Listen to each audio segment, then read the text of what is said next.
मेरे प्यारे साथियों, ये न्यूज निकल कर आती है फाइनेंशियल टाइम्स के अंदर से कि can you hit Moscow,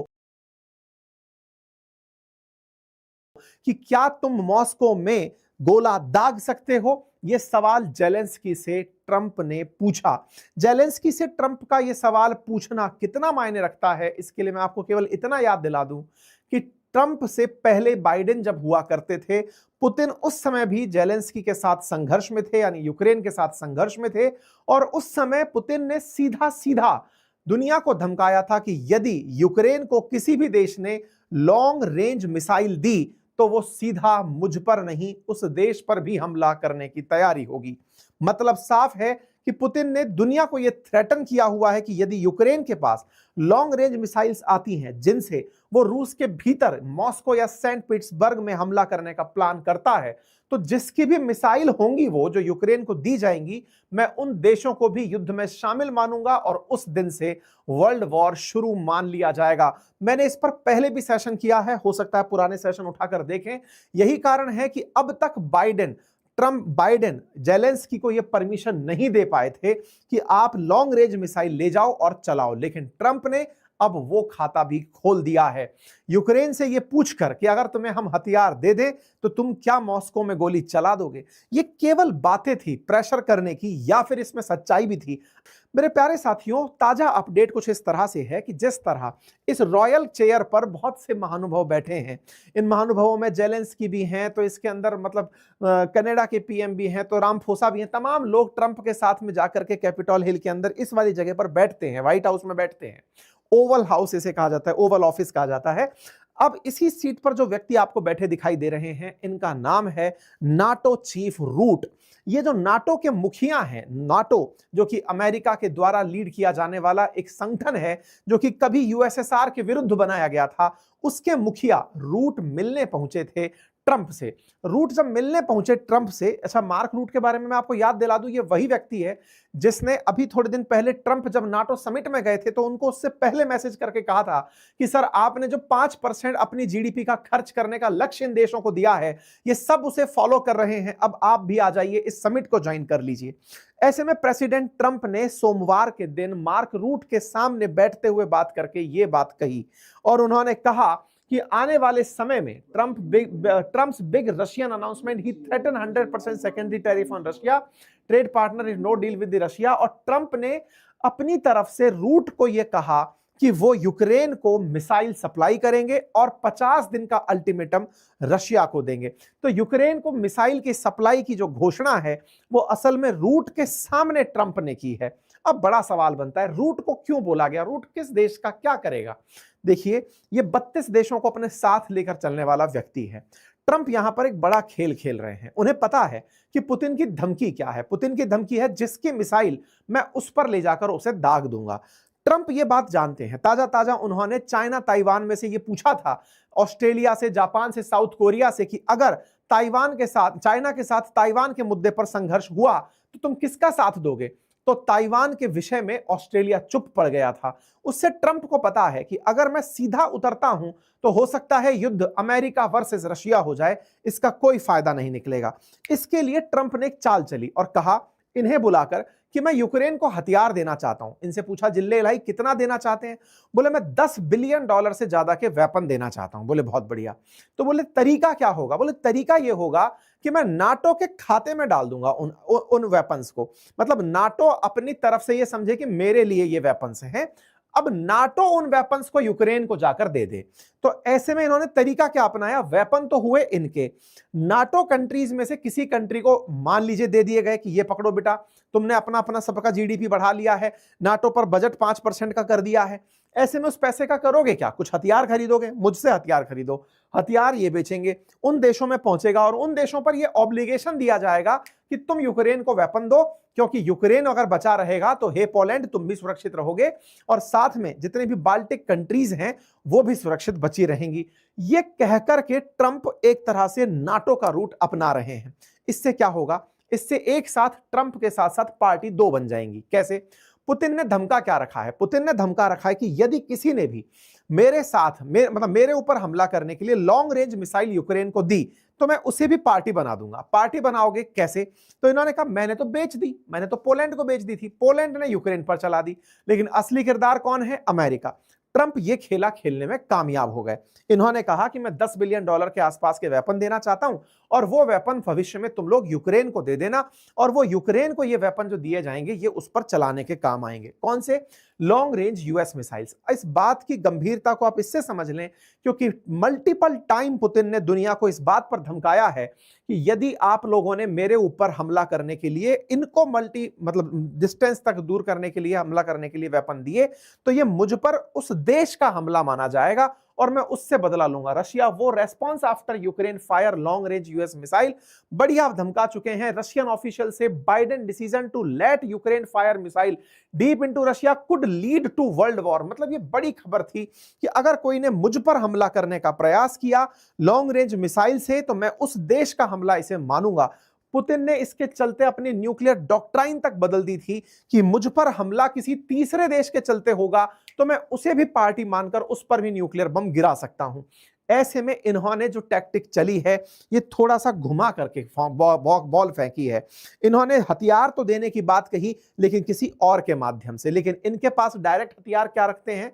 tariff का हथियार। तो इन्होंने टैरिफ का हथियार पुतिन के ऊपर अनाउंस मार दिया और कहा कि देखो बेटा तुमको हमने 6 बार फोन कर लिया, फरवरी, मार्च, मई, जून, जुलाई तुम्हें इतनी बार फोन कर लिया लेकिन तुम हो कि हमारी किसी भी बात को सीरियसली नहीं लेते, जिसके चलते हमारी इज्जत दुनिया में कम होती जा रही है क्योंकि तुम कुछ भी आगे नहीं बढ़ रहे हो। ऐसे में ट्रंप ने पुतिन से कहा अगर तुम आगे नहीं बढ़ते हो तो आने वाले समय में तैयार रहो कि मैं तुम्हारे ऊपर टैरिफ लगाऊंगा। फाइनेंशियल टाइम्स ने इस खबर को ऐसे छापा कि डोनाल्ड ट्रंप ने जेलेंस्की से पूछा कि क्या वो मॉस्को पर हमला करने में सक्षम है।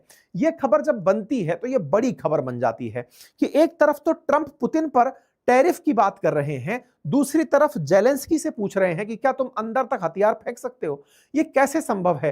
रूट तो मंडे के दिन गए थे, मंडे के दिन उनसे कहा है कि हम यूक्रेन को हथियार देंगे और यह बात कैसे अब निकल कर आ रही है जेलेंस्की से पूछने की कि क्या तुम अंदर तक फेंक सकते हो? पहले आप वेपन दे रहे हो फिर पूछ रहे हो। चल क्या रहा है? नहीं, चल ये रहा है कि जो फाइनेंशियल टाइम्स ने खबर छापी है ये छापी तो आज है लेकिन ये खबर है असल में 4 तारीख की। 4 तारीख की कैसे? अब उसको पकड़ते हैं। देखो असल में क्या था कि 4 तारीख को ट्रंप और पुतिन की बातचीत हुई थी। ट्रंप और पुतिन के बीच में 3 तारीख को भी बात हुई थी लेकिन दोनों के बीच कोई सहमति नहीं बन पाई। जुलाई की बात कर रहा हूं। फिर 4 तारीख को ट्रंप ने फिर पुतिन को फोन किया, तब भी कोई बात नहीं बन पाई। इसके तुरंत बाद ट्रंप ने फोन किया जेलेंस्की को और गुस्से में उससे पूछा कि यार एक बात बताओ कि अगर मैं तुम्हें हथियार दे दूं तो तुम क्या मॉस्को पर बम फेंक सकते हो? क्योंकि यार ये आदमी सुन ही नहीं रहा है। तो ट्रंप का फ्रस्ट्रेशन था कि भाई अगर कोई भी मेरी बात नहीं सुन रहा है तो क्या हम उसको टैरिफ के साथ साथ बम से मार सकते हैं? तो ये वाली बात वहां से निकल कर आई। फाइनेंशियल टाइम्स में ये छपी जो खबर है इसके पीछे कई सोर्सेस थे जो हर जगह अखबारों में अब ये खबर छप गई है। मतलब कुल मिलाकर ट्रंप का यह मानना है कि अगर रशिया मेरी नहीं सुनता है तो मैं उसे वेपन से भी मारूंगा और उसे टैरिफ से भी मारूंगा। इसीलिए वो बोल रहे हैं कि मैं बहुत ज्यादा डिसअपॉइंटेड हूं, मैं इस बात से बहुत निराश हूं कि पुतिन अपने अनुसार चल रहे हैं, मेरी कोई भी बात नहीं सुन रहे हैं। I am very much disappointed by but not done. मैं डिसअपॉइंटेड हूं लेकिन खत्म, अभी तक मैंने अपना काम नहीं किया है, मैं कुछ बड़ा करूंगा। ट्रंप ने ऐसा कहते हुए बीबीसी को आज इंटरव्यू दिया। बीबीसी का इंटरव्यू जब छपा तो उन्होंने कहा I am not done yet, मैं डिसअपॉइंटेड हूं लेकिन मैं आगे कुछ बड़ा करने का सोच रहा हूं। 50% तक तो मैं टैक्स लगाने की सोच ही रहा हूं, टैरिफ बढ़ाने की सोच रहा हूं, लेकिन मैंने नाटो देशों से भी कहा है कि वो खर्च बढ़ाएं। और सबसे इंपॉर्टेंट बात, I think they have come to respect me and my decision making. I have got to know them over a period of years. मतलब आने वाले समय में और आने वाले समय में जितने देश हैं वो मुझे इज्जत देंगे क्योंकि मेरे डिसीजंस ही इतने अल्टीमेट हैं। इस तरह की बातें आज इन्होंने बीबीसी को इंटरव्यू देते समय ट्रंप महोदय ने अपने तारीफ में कही। ट्रंप की तारीफ में कहे गए शब्दों को पुतिन अब कैसे लेते हैं ये देखना होगा। आइए पुतिन का रिएक्शन देखते हैं। असल में पुतिन के लोगों को धमकाने का प्रयास किया गया, जस्ट लाइक ईरान। कहा गया कि देखो, अब कहने वाले कौन थे? असल में ट्रंप के पहले के समय पर एक विदेश मंत्री हुआ करते थे जिनका नाम माइक पोम्पियो था। माइक पोम्पियो निकल कर आते हैं और कहते हैं कि पुतिन देखो, पहले ट्रंप ने ईरान को भी धमकाया था कि देखो मान जाओ, मैं तुम्हारे ऊपर हमला नहीं करूंगा, लेकिन अगर तुम नहीं माने तो तुम पर हमला कर दूंगा। और ऐसा कहते हुए अमेरिका ईरान पर गोले गिराने पहुंच गया था। माइक पॉम्पियो बाहर आते हैं, जो ट्रंप के पुराने कार्यकाल के मंत्री हैं, और वो आकर के कहते हैं कि पुतिन देखो मान जाओ, ईरान पर भी ये बम गिरा करके उसे सीज फायर तक ले आए थे। अमेरिका को इतना मत उकसाओ कि वो तुम्हारे ऊपर बम गिर दे, तुम मान जाओ। पुतिन क्या मानने वाले थे? ईरान और रूस एक जैसी स्थिति में है। तो मैं आपको क्लियर कर दूं, ईरान के ऊपर तो ये डर है कि वो न्यूक्लियर बम बना रहा है, इनके पास तो दुनिया के सबसे ज्यादा न्यूक्लियर बम हैं। दोनों की स्थितियां बहुत अलग हैं। अगर इस स्थिति को अलग समझना है तो ट्रंप के उस बयान से समझिए। जब वो भारत पाकिस्तान के बारे में जब भी बोलते हैं तो एक लाइन जरूर बोलते हैं कि दो न्यूक्लियर वेपन संपन्न देशों के बीच मैंने झगड़ा रुकवा दिया। इसका मतलब ट्रंप ये जानते हैं कि जिसके पास न्यूक्लियर वेपन है वो अमेरिका के लिए कितना घातक हो सकता है। लेकिन फिर भी पुतिन से यह सवाल पूछा गया कि सर एक बात बताइए कि ट्रंप आपके बारे में कुछ ऐसा कह रहे हैं। तो पुतिन तो जवाब देने नहीं आए। उनके बिहाफ पर जो और लोग हैं वो धीरे धीरे बाहर आने लगे। दिमित्री मेदवेदेव का बयान आता है। ऐसे ही रूस के जो विदेश मंत्री हैं सर्गेई लेवरोव, वो इन दिनों चाइना की यात्रा पर हैं। आज हमने सेशन भी किया था ना अभी थोड़ी देर पहले अपनी पाठशाला पर, जिसमें बताया था कि जयशंकर साहब शी जिनपिंग से मिले हैं। उसी मीटिंग में जिसमें जयशंकर साहब आए वहीं पर सर्गेई लेवरोव साहब भी गए हैं। एससीओ की बैठक है। इनसे पूछा गया कि सर वो ऐसे ऐसे कह रहे हैं, तो ये कहते हैं कि ट्रंप हैं 24 घंटे 50 दिन 90 दिन 100 दिन जितने दिन की धमकी देते हैं हमें उसका कोई फर्क नहीं पड़ने वाला। हमारे साथ चाइना है, हमारे साथ दुनिया है, और हमारे ऊपर टैरिफ का संघर्ष नहीं है। हम ऑलरेडी बहुत प्रिपेयर्ड हैं। 3% व्यापार करता है हमारे कुल व्यापार का अमेरिका। ऐसे में हमें कोई टेंशन नहीं है। रही बात इंडिया और चाइना की, चाइना हमारे साथ व्यापारिक अलाय रहा है। इंडिया ऑलरेडी तेल खरीदने के बारे में दुनिया को बोल चुका है कि मैं खुद के लिए थोड़ी खरीदता हूं, तुमको भी तो देता हूं, अमेरिका हो चाहे फिर यूरोप वाले हो। तो बोले हमें कोई चिंता नहीं है। तो कुल मिलाकर के ट्रंप का अब मीम बाजार तेज चल रहा है कि मीम बाजार के अंदर यहां पर जो भी चल रहा है, इस प्रकार की जो जो आजमाइश है उसमें ट्रंप कूद पड़े हैं। इसी को चिढ़ाते हुए एक और फोटो निकल कर आती है कि ब्रिक्स का एक सॉवरेन बैंक नोट निकल आया है। ये ट्रंप को चिढ़ाने का रूसी प्रयास कहा जा सकता है। फिलहाल के लिए आप यही समझ जाइए कि यदि ट्रंप ने गलती से भी मॉस्को पर हमला करने का सोचा तो पुतिन अपनी पुराने किए हुए वादे को पूरा करने उतर आएंगे। और ऐसे में अगर ये अपना वादा पूरा करने में उतर आए और पुतिन ने इस बार गोला यूक्रेन पर ना चलाकर उस देश पर चला दिया जिसने वेपन सप्लाई की हो लॉन्ग रेंज, तो ये दुनिया को एक अलग युद्ध के अंदर धकेलने वाला होगा। बाकी आप इस विषय पर क्या सोचते हैं, अपनी राय जरूर रखें। फिलहाल के लिए इतना ही। जानकारी पसंद आई हो तो साथियों से अवश्य साझा करें। एक अंतिम सत्य जो मैं आपको बताना चाहता हूं वो ये कि आफ्टर ऑल ट्रंप इतना गुस्सा क्यों हुए, उसका आंसर जान जाइए। और वो आंसर है जेलेंस्की और ट्रंप के बीच हुआ वो समझौता जिसमें इन्होंने यूक्रेन के मिनरल्स को 50% तक कब्जा लिया था। दिक्कत क्या हुई कि ट्रंप इस तरह से यूक्रेन के साथ आए थे कि अमेरिका आ गया है तो रूस तुम्हारे जो संसाधन हैं उन पर कंट्रोल नहीं कर पाएगा।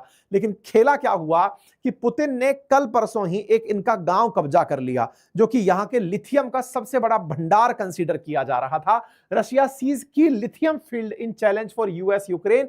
यह खबर जैसे ही बाहर निकलकर आती है, गांव का नाम पता चलता है शेवचेंको। यूक्रेन के अंदर वो जगह जो लिथियम के प्रचुर भंडार के रूप में काउंट होती है, अमेरिका के साथ जिसकी डील हो चुकी थी कि अमेरिका यहां से माल निकालेगा, पुतिन वहां पर बढ़ते हुए पहुंचते हैं अपनी सेना के साथ, उस जगह को भी कब्जा कर लेते हैं।